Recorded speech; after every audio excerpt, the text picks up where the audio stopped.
पितृपक्ष, जिन पूर्वजों ने हमें जन्म दिया, हमें संस्कार दिए, हमें सत्ता दी, हमारे माता पिता ने अपना जीवन का जो द बेस्ट था वो हमें दिया। सभी के माता पिता अपने बच्चों के लिए सब कुछ करके जाते हैं। हम उनके लिए क्या करते हैं? जीवन में जो किया वो किया, पर जब वो परम धाम को चले गए, हम कहते हैं ना किसी के जाने के बाद कि बैकुंठ धाम में चले गए, क्या वास्तव में सभी लोग बैकुंठ धाम चले जाते हैं? उसके लिए उनके बच्चों को अपने माता पिता या उनके परिवार के अन्य लोगों के जीवन में ना रहने के बाद, जो लोग परिवार में रह जाते हैं, उसके बाद कहते हैं शारदीय नवरात्रि के पहले के जो 15 दिन हैं जिनको पितृपक्ष कहा जाता है, बहुत महत्वपूर्ण समय उन परिजनों के लिए होता है कि अपने उन पूर्वजों के लिए, उनकी उस यात्रा को सुगम बनाने के लिए, आत्मा के वास्तव में परमात्मा से मिलन के लिए, उनके पूर्वजों की आत्मा को सद्गति मिल सके, इसके लिए उनको कुछ विशेष कर्म करने चाहिए। और जो सनातन धर्मावलंबी हैं वो करते भी हैं। तभी तो ये परंपरा है कि इन दिनों में गया में देखिए लोग श्राद्ध करने जाते हैं और तमाम तरह की लोग श्रीमद् भागवत की कथा का आयोजन करते हैं कि उनके पितरों को मुक्ति मिले, उनकी याद में तमाम तरह के आयोजन करते हैं। कहते हैं कि ये जो जीवन का सर्किल है ना, इसको भी भगवान ने श्रीमद् भगवद गीता में ज्ञान और विज्ञान योग के माध्यम से बहुत अच्छी तरह समझाया है। श्रीमद् भगवद गीता का जो 7वां अध्याय है, कहते हैं कि अपने पितरों को अगर सही तरीके से मुक्ति दिलानी है तो इस पितृपक्ष में, अगर आप पूरी श्रीमद् भगवद गीता पढ़ सकते हैं तो पढ़ें, खुद मनन करें, उसका पुण्य अपने पितरों को अर्पित करें। और पूरी श्रीमद् भगवद गीता का पाठ आप नहीं कर सकते हैं संसार के बंधनों में बंधे होने के कारण, व्यस्तता के कारण, तो इसका जो 7वां अध्याय है श्रीमद् भगवद गीता का, इसमें 30 श्लोक हैं। इनका पठन और पाठन सबको जरूर करना चाहिए अपने पूर्वजों की आत्मा को सद्गति दिलाने के लिए, क्योंकि भगवान इसमें उस ज्ञान विज्ञान का रहस्य खोलते हैं कि वास्तव में आप इस जीवन ही आपको मिला है, इसका क्या महत्व है और इस जीवन के बाद आपको कहाँ पहुंचना है। जो आपका ये स्थूल शरीर है, ये भी किसी सूक्ष्म तत्व से आया और सूक्ष्म ही विलीन हो जाना है। हमारा जो जीवन है, अगर इसके ज्ञान विज्ञान को समझे कि हम लोग जो श्राद्ध पक्ष करते हैं उसमें इन 15 दिनों में अपने पूर्वजों के निमित्त जो हम लोग तर्पण करते हैं, उनको जल देते हैं, तिल मिला हुआ जल दक्षिण दिशा की तरफ हम लोग मुख करके उनको जल अर्पित करते हैं, इसका भी एक विज्ञान है। कहते हैं कि ये एक वाटर सर्किल, जो ये जल की जो प्रक्रिया ये चलती है, कहते हैं कि यहाँ से लेकर के और वायुमंडल तक हर तरफ जल मौजूद है। हमारी पृथ्वी पर जहाँ पर जीवन है उसमें भी 70% हिस्से में जल है। अपने बॉडी को भी देखें तो 75% के हिस्से में जल है। हम लोग जल ही अर्पित करके एक तरह की ऊर्जा का संचार करते हैं और हमारा कनेक्शन हमारे अपने पूर्वजों से होता है उस जलीय तर्पण के माध्यम से। एक विज्ञान है और हमारी ऊर्जा का एक गुड कंडक्टर बन के जल जो है वो उस ऊर्जा से मिलता है। तो हमें उस ऊर्जा को श्रीमद् भगवत गीता, श्रीमद् भागवत का पठन पाठन करके गति प्रदान करने का, उनको उनके प्रति समर्पण, सही समर्पण करने का समय भी है। कहते हैं कि श्राद्ध पक्ष में बहुत सावधानियां बरतनी चाहिए। हम लोग करते भी अपने निमित्त, हम लोग जैसा करते हैं, हम लोग पूरी तरह से कोशिश करते हैं कि पिंडदान में कहीं कोई अगर अंतिम संस्कार में कोई कमी रह गई हो तो इस श्राद्ध पक्ष में हम पूरे भाव से श्रद्धापूर्वक श्राद्ध पक्ष को हम करके अपने पितरों को सद्गति हम लोग मिल सके, हम लोग उनके निमित्त ये समय करते हैं। और वास्तव में होना भी चाहिए। जिन्होंने हमें द बेस्ट दिया, सब कुछ दे के गए, उनकी आत्मा की सद्गति के लिए हमने क्या किया, इसका मनन और मंथन हमें जीवन में जरूर करना चाहिए। गरुड़ पुराण में इसका बहुत विस्तृत वर्णन है। गरुड़ पुराण में एक महत्वपूर्ण पक्ष और आता है। कहते हैं कि कभी कभी किसी के यहां कुछ ऐसी घटनाएं हो जाती हैं, दुर्घटनाएं हो जाती हैं जिसमें अकाल मृत्यु हो जाती है, या कभी कभी अंतिम संस्कार में कहते हैं कि पूरी तरह से विधि विधान का पालन नहीं हो पाता, कभी पिंडदान नहीं हो पाता, तो पितृदोष लगता है। हम लोग तो जो आज 21वीं सदी के बच्चे हैं, ये पितृपक्ष के महत्व को कितना जानते हैं, पितृदोष के बारे में कितना जानते हैं, ये हम सब जानते हैं। हमारी ये बात आपसे कहने का आशय क्यों है, सिर्फ पितृपक्ष के बारे में बात करने का, वो तो सबको जानकारी है, सबके घर में ये पुराने संस्कार हैं, पुरानी परंपराएं हैं। अभी कोरोना काल का एक कालखंड हम लोगों ने देखा, बहुत समय नहीं बीता है, 2020 का 2021 का कालखंड हम लोगों ने देखा। लगभग हर दूसरे तीसरे घर में कोई ना कोई संकट आया, तमाम अकाल मृत्यु हुई। गरुड़ पुराण में स्पष्ट रूप से परिभाषित है कि जो अकाल मृत्यु होती है वहां पर पितृदोष का निवारण कराना चाहिए, पितृदोष लगता है। अभी कोरोना काल के बाद हम लोग तमाम तरह की इस तरह की खबरें भी सुन रहे हैं, उसको हम लोग कोरोना के आफ्टर इफेक्ट से जोड़कर देखते हैं कि लोगों की तमाम तरह की स्वस्थ व्यक्ति है और उनके घर में उनके साथ कुछ अनहोनी घटित हो गई, लोग जिम में हैं और उनकी मृत्यु हो गई। हमारा इस चीज़ को उस माध्यम से जोड़ने का आशय नहीं है कि इसमें कोई दोष इस कारण हुई, परंतु ये समझने की ज़रूरत है जिस अध्यात्म की हम चर्चा कर रहे हैं, जिस अपने पुराण की चर्चा कर रहे हैं, उसमें पितृदोष के बारे में अगर कुछ लिखा है तो पितृदोष को भी समझने की ज़रूरत है कि उससे निवृत्ति कैसे मिल सकती है। क्योंकि पुराणों में ये वर्णित है कि जिस घर में पितृदोष हो जाएगा वहां पर, जहां पर अकाल मृत्यु हो जाएगी, वहां पर तमाम तरह की विषमताएं होंगी, तमाम तरह का घर में क्लेश हो जाएगा, तमाम तरह की समस्याएं आएंगी, घर में बच्चों की शादियों में समस्याएं आएंगी, घर में बच्चों के कैरियर में समस्या आएगी, तमाम तरह के आपस में विवाद उत्पन्न हो जाएंगे। उससे मुक्ति के लिए गरुड़ पुराण में तमाम तरह की जानकारियां भी दी गई हैं, तमाम हमारे दूसरे शास्त्रों में जानकारियां दी गई हैं। कहते हैं कि पितृदोष तो जन्म कुंडली में भी, अगर जो लोग जन्म कुंडली को मानते हैं तो कहा जाता है कि जन्म कुंडली में दूसरे, 8वें और 10वें भाव में यदि सूर्य के साथ केतु विराजमान है तो पितृदोष लगता है। तो वहाँ पर पितृदोष के निवारण की व्यवस्था करनी चाहिए। और पितृदोष अगर कहीं पर अकाल मृत्यु हो गई है या कहीं पर अंतिम संस्कार में कोई कमी हो गई, जैसे कोरोना काल में तमाम मृत्यु हुई, लोग अंतिम संस्कार सही से नहीं कर पाए, लोगों ने यूं ही बॉडी को क्रिमेट कर दिया या उनके परिजन नहीं कर पाए।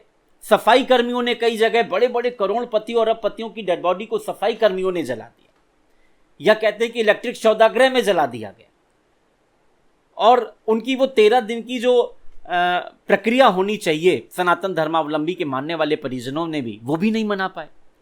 तो ऐसे में उनके पितरों की जो यात्रा, उनके जीवन पूर्ण होने के बाद जो परमात्मा तक पहुंचने की यात्रा थी, अगर गरुड़ पुराण की बातों पर अगर आप यकीन करते हैं तो उनकी इस यात्रा में अवरोध आया।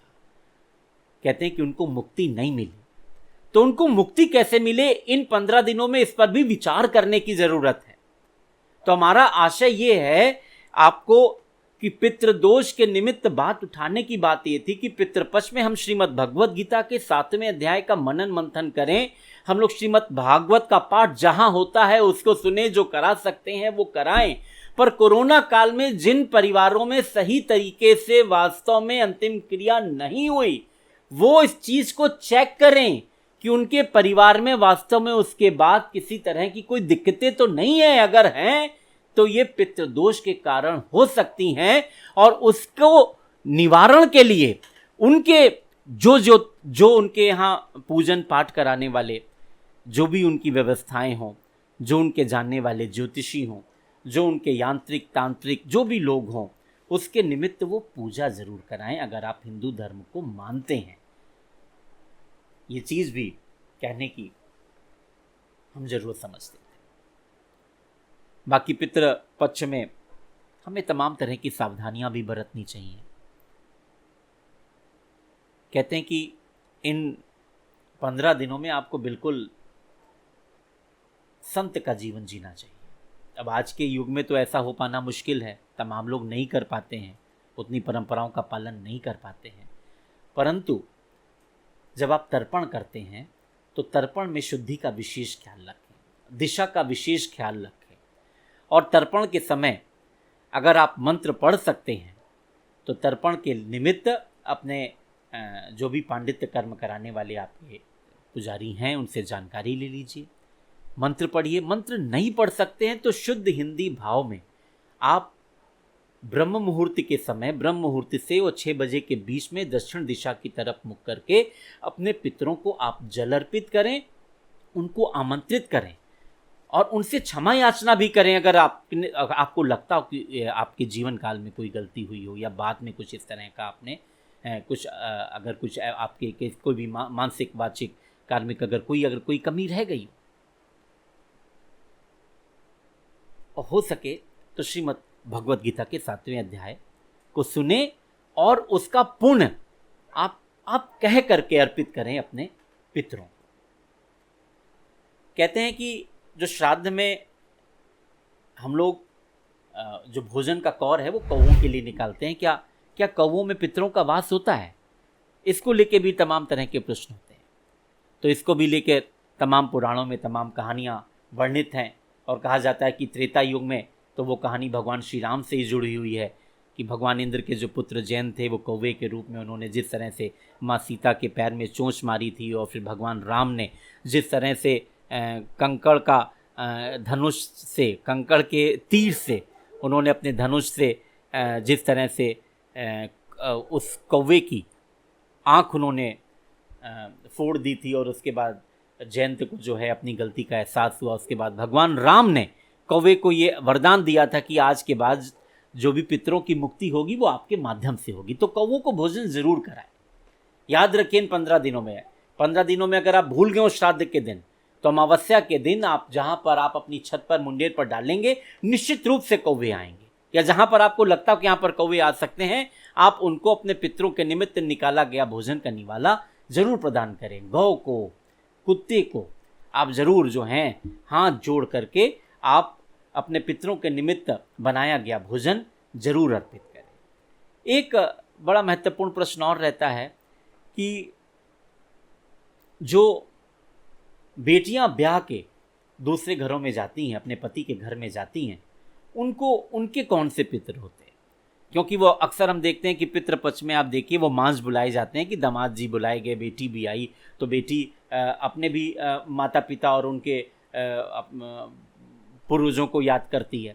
पर जिस ससुराल पक्ष में वो जाती है, क्या उसके उन पितरों को मानना चाहिए कि अपने मैके के मानना चाहिए? कहते हैं कि बेटी का गोत्र विवाह के बाद बदल जाता है, तो जब वो अपने ससुराल पक्ष में जाए तो अपने जो उसके पति के पूर्वज हैं उनको वो अपना पूर्वज मान के उनका मनन क्यों करना आवश्यक है, क्यों अपने पूर्वजों के निमित्त बहुएं ही घर का भोजन बनाएंगी, सब करेंगी, उनको पूरे श्रद्धा भाव से अपने पति के माता पिता या उनके पूर्वज जिनके प्रति अगर श्राद्ध कर्म किया जा रहा है पितृपक्ष में, उनके प्रति पूरे भाव के साथ, श्रद्धा भाव के साथ क्यों करना चाहिए? क्योंकि जो आपके ये जो पितृ होते हैं ये घर का सेफ्टी वॉल्व हैं, सुरक्षा कवच हैं। कहते हैं कि किसी भी घर पर अगर कोई जादू टोना या तंत्र या निगेटिव एनर्जी की जाती है तो उसका जो प्रोटेक्शन होता है वो आपके पितृ करते हैं और आपके कुल देवता और कुल देवी करते हैं। तो जो बेटियां ब्याह करके घरों में जाती हैं, अगर उनका श्रद्धा भाव अपने पति के पूर्वजों के प्रति नहीं हो पाता तो उनको वो सेफ्टी कवच नहीं मिल पाता। और जब श्रद्धा भाव किसी का अपने पूर्वजों के प्रति कम, जहां पर कम होता है, वहां पर जो निगेटिव एनर्जी के साथ आपके घर में कुछ भी जादू टोना या कोई गलत एनर्जी प्रवेश कराना चाहते हैं, वो पहले आपके पितरों को बांधते हैं। तो जब आपके पितृ कमजोर होंगे, आप उनके प्रति श्रद्धा भाव नहीं रख रहे होंगे, पितृपक्ष में आप पूर्ण समर्पण भाव से, पूर्ण नियम कानून से, विधि विधान से अगर आप पितृपक्ष में आप उस श्राद्ध कर्म को नहीं कर रहे हैं तो वो सेफ्टी वाल्व आपका कमजोर हो जाएगा। और कभी भी जीवन में अगर कोई आपका ऐसा विरोधी है, वो अगर आपके यहाँ कुछ भी गलत कराना चाहेगा, अगर आप इस चीज़ में भरोसा करते हैं तो वो आसानी से करा लेगा। और जो लोग बुरा करते हैं ना, वो क्या करते हैं, वो पहले आपके पितरों को बांध देते हैं। वो आपकी कुल देवियों और कुल देवता, अगर आपकी उनके प्रति निष्ठा नहीं है, अगर आपने उनके प्रति पूर्ण श्रद्धा भाव से पूरे वर्ष भर अगर आपने पूजा पाठ नहीं किया है, तो वो उनको बांध लेते हैं। उसके बाद आपके घर में निगेटिव एनर्जी का प्रवेश होता है, तो घर में कलह बढ़ती है, घर में टूटन बढ़ती है, घर में तमाम तरह के विवाद बढ़ते हैं, घर में अकाल मौतें होती हैं। तो इन सब से बचने के लिए और अपना जीवन सुगमता से प्रभु की कृपा से और इस सत्य को जाने कि संसार ही हमारा लक्ष्य नहीं था। इस संसार के संबंध हमारे स्थायी नहीं है। स्थायी हमारा संबंध वहां से है जिस सूक्ष्म से हम आए हैं और जिस सूक्ष्म में हमें मिल जाना है। जिन पंच तत्व में हम आए थे, जिन पंच तत्व में हमें मिल जाना है। यानी आप देखिए कि जो पंच तत्व है, चाहे पृथ्वी हो, मिट्टी हो, आकाश हो, जल हो, अग्नि हो, और जो तीन और तत्व हैं जैसे मन, बुद्धि और अहंकार, भगवान कहते हैं कि ये सब मैं हूं। परा और अपरा शक्ति मिला के वो कहते हैं कि मैं हूं। 7वें अध्याय में भगवान अर्जुन से कहते हैं कि मैं संपूर्ण जगत का मूल कारण हूं। हे धनंजय, मुझसे भिन्न दूसरा कोई परम कारण नहीं है। मैं संपूर्ण भूतों में उसका जीवन हूं। संपूर्ण भूतों का सनातन बीज मुझको ही जान।